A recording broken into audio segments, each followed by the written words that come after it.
हम बात करेंगे इसमें रिसर्च मेथडोलॉजी के जो टॉपिक है हाइपोथेसिस पे बात करेंगे। Hypothesis means the expected solution of the problem, है ना। तो हाइपोथेसिस के टाइप्स के, हाइपोथेसिस क्या होता है, उसके कैरेक्टरिस्टिक्स क्या है, फंक्शंस क्या, हमने बातचीत कर ली थी। हाँ, हम बात करेंगे types of the hypothesis, function of the hypothesis, और how will hypothesis help in the scientific method. Or example of the hypothesis देखेंगे। ठीक है, कैरेक्टरिस्टिक्स हमने लास्ट वीडियो में डिस्कस किया था, लेकिन फिर भी हम इसको 1 मिनट में कैरेक्टरिस्टिक्स को ख़त्म कर देंगे। 5 से 6 मिनट का होगा। अगर आप इसको सिर्फ सुन रहे हैं, देख भी नहीं रहे हैं वीडियो को, सिर्फ सुन रहे हो, तो ये भी आपके लिए बड़ा बेनिफिशियल होगा, है ना। तो आइए स्टार्ट करते हैं। तो हाइपोथेसिस के टाइप्स को स्टार्ट करते हैं। तो सबसे पहले आता है सिंपल हाइपोथेसिस। तो सिंपल हाइपोथेसिस क्या होता है? Simple hypothesis shows the relationship between the independent variable with the dependent variable, है ना। मतलब इंडिपेंडेंट वेरिएबल है, उसके ऊपर दूसरा वेरिएबल डिपेंडेंट है। इस चीज़ की रिलेशनशिप को शो करता है आपका simple hypothesis. For example, if you eat more vegetable you will loss weight faster. अगर आप सब्जियां ज़्यादा खाते तो आपका वजन जल्दी कम होगा, है ना। अब ईटिंग वेजिटेबल जो है वो आपका इंडिपेंडेंट वेरिएबल है, और वेट लॉस है वो डिपेंडेंट है किस पे? वेजिटेबल्स पे, है ना।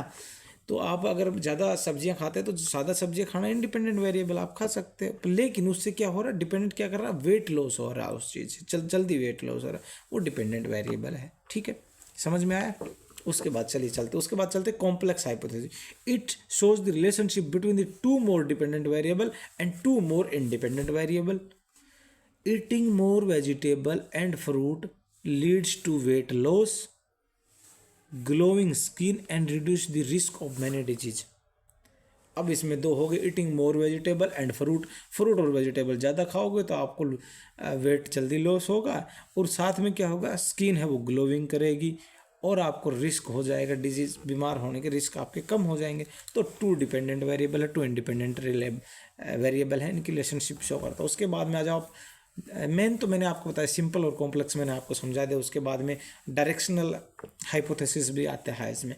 तो डायरेक्शनल जो हाइपोथेसिस आता है उसमें क्या है? It shows how a researcher intellectual and committed to a particular outcome relationship between the variable predict in nature.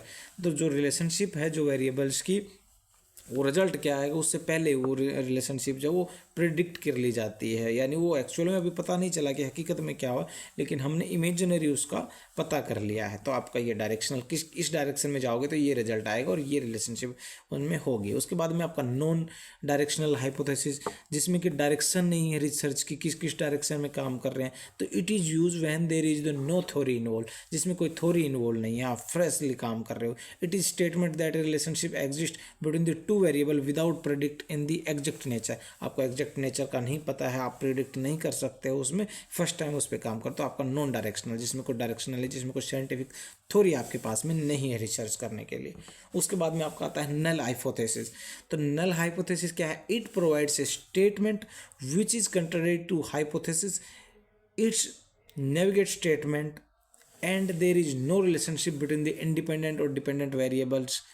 Symbol only, जैसे कि सिंबल्स होते हैं, जैसे इसका सिंबल से एच ओ करके, तो इसका सिंबल है नल हाइपोथेसिस। कहने का मतलब जिसमें कोई रिलेशनशिप एग्जिस्ट नहीं करती वो आपका नल हाइपोथेसिस है। एक नेगेटिव स्टेटमेंट है नल हाइपोथेसिस, ये पॉजिटिव है ही नहीं, क्योंकि जैसे कि मैंने बता दिया कि नल इस पे लग गया, आप नेगेटिव हाइपोथेसिस इसको बोल सकते हो। उसके बाद आता है कि associative and the casual hypothesis.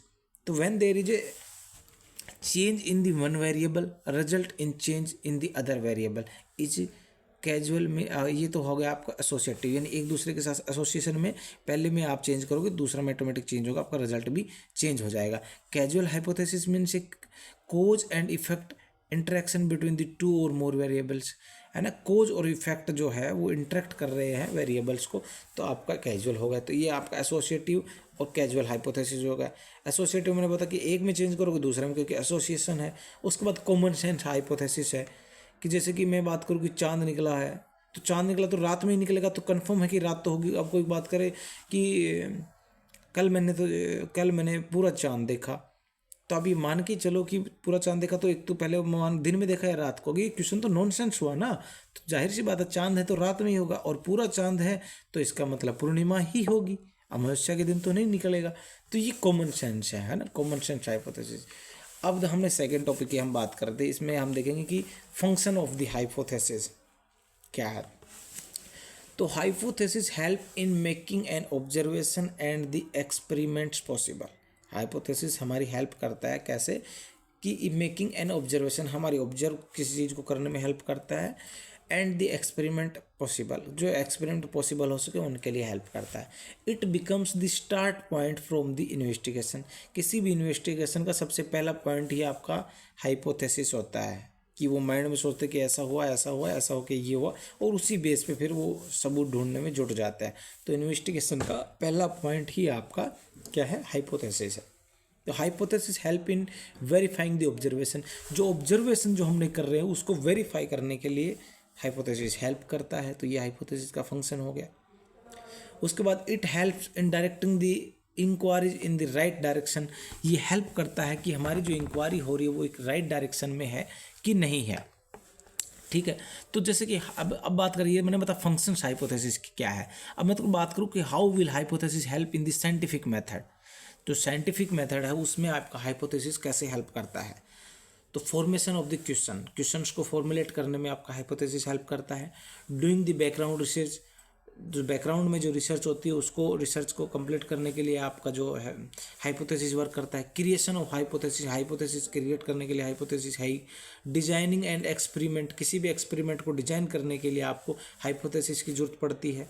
और कलेक्शन ऑफ द डाटा को कलेक्ट करने के लिए आप हाइपोथेसिस का यूज़ करते हो। रिजल्ट को एनालिसिस करने के लिए आप करते हो। समराइज द एक्सपेरिमेंट्स को समराइज करने के लिए। Communicating with the result and expected solution. तो ये जो है जो आपका हाइपोथेसिस की साइंटिफिक मेथड में आपका हाइपोथेसिस कैसे में करता है, तो मैं पॉइंट टू पॉइंट एक बार फिर रिपीट कर देता हूँ। सबसे पहला पॉइंट है formation of the questions, second है डूइंग बैकग्राउंड रिसर्च, थर्ड है क्रिएशन ऑफ हाइपोथेसिस, फोर है डिजाइनिंग एंड एक्सपेरिमेंटल, फिफ्थ है कलेक्शन ऑफ डाटा, सिक्स्थ है आपका रिजल्ट एनालिसिस, सेवन्थ है आपका समराइज द एक्सपेरिमेंट्स, और एट्थ है आपका कम्युनिकेशन विद द रिजल्ट। ये आपके है क्या है हाइपोथेसिस के, कि किस तरीके से हाइपोथेसिस आपका साइंटिफिक मेथड में हेल्प करता है। अब एग्जांपल देते हैं, तो consumption of the sugar drink daily it creates the obesity. यानी अगर आप डेली मीठे का सेवन करते हो तो इससे आपका मोटापा बढ़ेगा, है ना। तो ये एक दूसरे पर डिपेंडेंट है ना।